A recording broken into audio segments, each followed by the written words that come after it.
자, 이번에는 공민왕의 개혁 정책에 대해서 알아보도록 하겠습니다. 몽골과의 전쟁이 끝난 이후에 우리는 원나라의 간섭을 받을 수밖에 없는 상황이었는데요. 그 상황에서 우리가 어떻게 자주성을 잃었는지에 대한 얘기를 살펴보고요.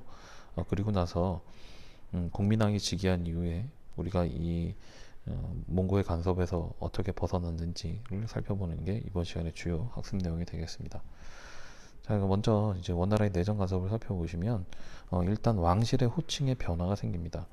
우리가 이제 드라마 같은 데서 보면 특히 이제 조선을 다루는 드라마가 많다 보니 주상 전하 혹은 세자 저하 뭐 이렇게 부르거든요. 그러면 이제 전하가 저하보다는 좀 더 위에를 부르는 명칭입니다. 근데 전하 위에는 폐하라는 명칭이 있어요. 그래서 이제 고려는 폐하라는 표현을 썼는데 이 폐하는 원래 황제에게 붙이는 표현입니다. 그래서 왕실의 호칭이 폐하가 전하로 그리고 전하는 저하로 이렇게 한 단계씩 낮춰지게 됩니다.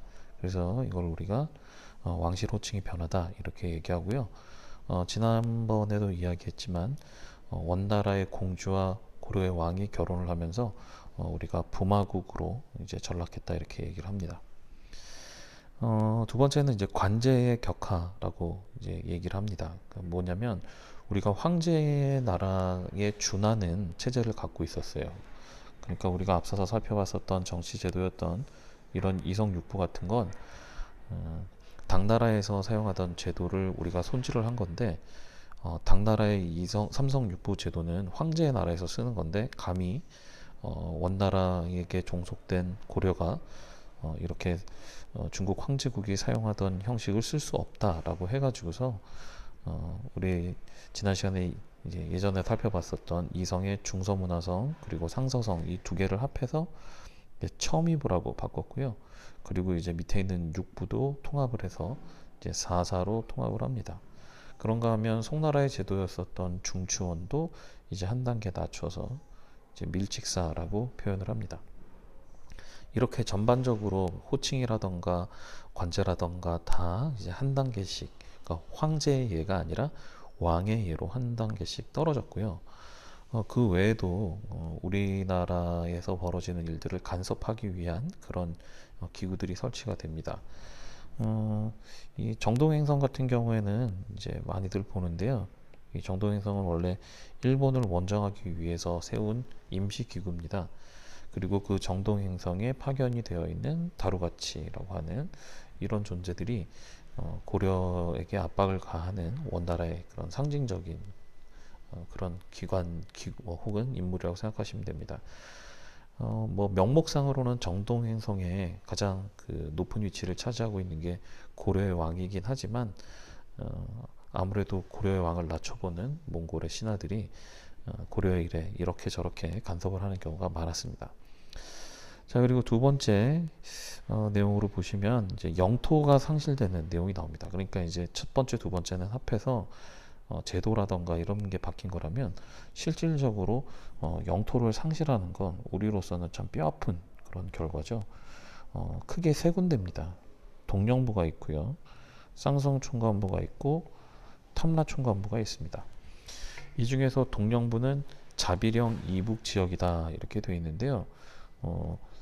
쉽게 생각하시면은 우리가 이렇게 지도를 한번 오래간만에 그려볼까요? 이렇게 지도가 있으면 자비령 이북의 동령부 그러면 개성을 기준으로 해서 이렇게 이쪽 부분에 해당하는 지역입니다. 그리고 쌍성총관부는 천령 이북인데 이쪽 부분에 해당하는 지역입니다. 그리고 탐라총관부 제주도니까요. 이렇게 되겠죠. 그러면 고려는 북부 지역의 상당한 영토 그리고 제주도를 상실하게 됩니다. 근데 이제 그나마 다행인 건 이제 동령부하고 탐라총관부는 고려가 금방 원나라로부터 돌려받습니다. 그런데 이제 문제는 마지막에 남아 있었던 바로 이 부분 여기 이제 쌍성총관부입니다.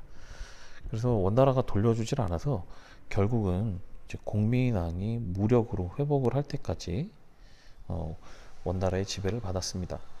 이때 쌍성총관부가 회복되는 과정에서 쌍성총관부에 있었던 이제 현지 세력인 이성계의 가문이 이성계 가문이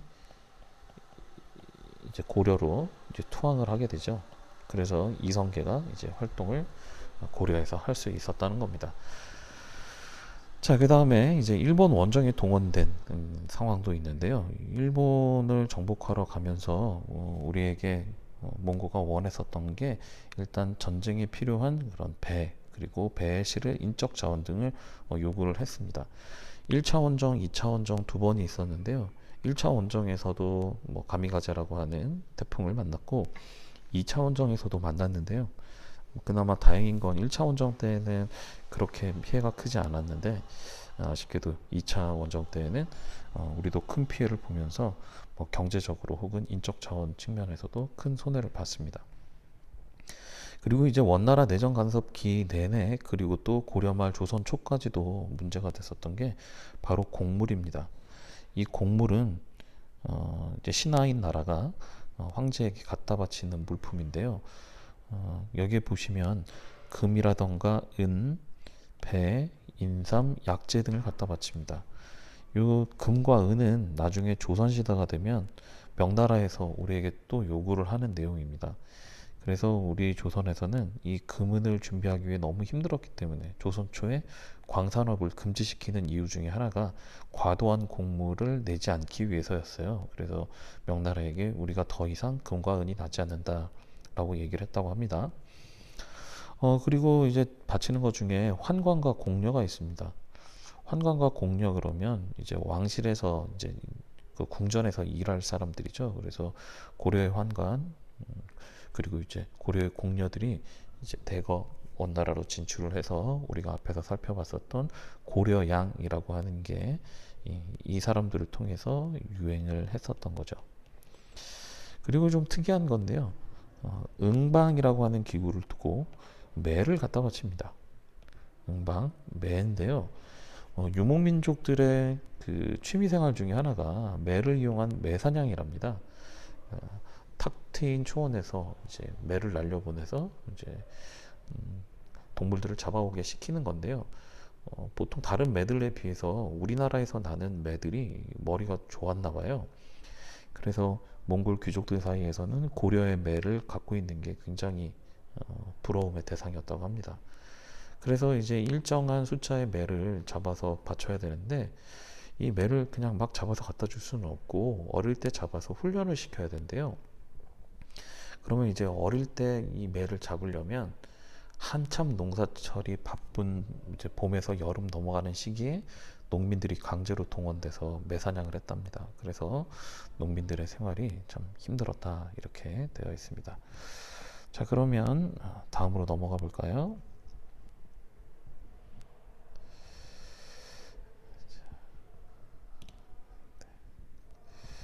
자, 두 번째 공민왕 때 개혁 정치입니다. 우리가 방금 전에 살펴본 것처럼 여러 가지 그런 환경 속에서 고려가 고통받고 있다가 이 공민왕이 즉위를 하면서 개혁 정치를 펼치게 되는데요. 그 내용을 살펴볼까 합니다. 공민왕은 앞선 왕들하고 비교해 보면 이름부터 달라요. 앞선 왕들은 충자가 들어가는 왕 이름을 갖고 있습니다. 뭐 충해왕이라던가 충수광이라던가 기본적으로 원나라에게 충성한다는 의미로 붙은 이름인데요. 공민왕부터 다시 고려 시기에 그런 이름이 붙게 됩니다. 원나라하고 명나라가 교체되고 있었기 때문에 가능했었던 겁니다. 자, 쭉 표시를 해볼게요. 원나라하고 명나라, 그러니까 이제 몽골이 아무리 강력하다고 해도 뭐 천년 만년 갔던 게 아니기 때문에 원나라가 들어서고 나서 약 100여 년 정도가 지나자 한족 반란군들이 들고 일어나면서 중국 내부의 정치가 상당히 혼란해집니다. 그런 과정에서 이제 크게 두 가지로 반원 자주 정책과 왕권 강화 정책이라고 하는 두 가지를 국민왕이 시행을 하게 됩니다. 당시 국내 상황을 좀 들여다보시면 우리 앞서서 문벌귀족 배웠는데 이런 문벌귀족과 이제 쌍벽이라고 할 수 있죠. 권문세족이라는 사람들이 등장을 합니다. 권문세족들의 그 출신을 보면 이제 원래 문벌귀족이었던가, 그러니까 이제 원래부터 잘 나갔던 애들인 거죠. 원래 문벌귀족이었다던가 아니면 이제 무신 정권기에 성장했었던 사람들, 무신 정권기에 성장했다거나 아니면 원나라에게 충성했었던 애들, 그래서 친원파라고 하죠. 친원파 이런 애들이 권문세족이었습니다. 친원파이면서요, 뭐 음서의 특권을 가지고 있고, 뭐 이런 부분은 뭐 문벌귀족에서 봤었던 거하고 비슷한 특징입니다. 근데 이제 여기서 권문세족들은 땅에 대한 욕심이 많았어요. 그래서 농장을 확대하고 그 땅에서 살고 있었던 사람들을 노비로 만들면서 자신들의 경제력을 이제 키워나갑니다. 워낙에 권력을 갖고 있던 사람들이 되다 보니까 국가에서 세금을 제대로 걷지를 못해요. 그래서 국가가 세금을 거둘 수 있는 토지가 부족하게 됐고, 결국 세금을 걷어야 할 양은 정해져 있는데 내는 사람이 적다 보니 어, 부정부패가 증가할 수밖에 없었습니다. 그러니까 내는 사람한테 더 많이 내게 하는 거고, 안 내도 된다라고 권력을 가진 사람들은 뒤로 다 빠져버린 거죠. 그리고 이제 노비가 많아지면서 양인 숫자도 감소하는 현상이 나타나죠. 그래서 이 사태는 뭐 당장 1, 2년에 나타난 게 아니었기 때문에 충선왕도 개혁 정책을 시도하기는 했었습니다. 그런데 이제 충선왕이라고 하는 인물 자체가 워낙에 고려의 왕임에도 불구하고 고려에서 머문 기간이 짧았기 때문에 제대로 개혁이 성공하기는 어려웠습니다. 충선왕은 쿠빌라이 칸의 이제 외손자인데 그러다 보니 몽골의 왕위 계승이라던가 이런 부분에 깊숙이 개입이 되면서 몽골에서 더 유명했었다고 합니다. 자, 국민왕이 이제 왕이 오른 다음에 추진했었던 정책, 선생님이 아까 반원 자주 정책과 그리고 왕권 강화책이라고 얘기를 했었죠. 그래서 두 개의 반원 자주 정책, 그리고 왕권 강화, 권문세족 억압과 관련된 정책, 이렇게 두 가지를 살펴보겠습니다. 먼저 정동행성을 혁파합니다. 방금 전에 만들었다고 얘기했는데 여기서 없어지네요. 정동행성을 지금 여기 잘못 나왔습니다. 정동행성, 정이 아니에요. 정이 아니고 성입니다. 정동행성, 정자 아닙니다. 혁파하고요. 관제를 복구했다라는 말은 앞에서 이야기했었던 이성육부를 축소시키고 뭐 이랬던 내용들을 원래대로 되돌려놨다는 얘기입니다. 그런가 하면 원나라의 연호를 사용하는 것을 금지시켰습니다. 우리 연호라고 하는 거는 중국의 왕에게 주로 많이 붙였거든요. 그래서 중국의 왕이 바뀌면 세상이 바뀐다라는 뜻에서 연도 표기를 할 때 중국의 왕이 취임한 걸 기준으로 그 자리에 이제 등극한 걸 기준으로 1년, 2년, 3년 이렇게 표시를 했는데 원나라가 세상의 중심이 아니라고 선포한 거나 마찬가지입니다. 그래서 원나라의 연도를 사용하지 않았고요.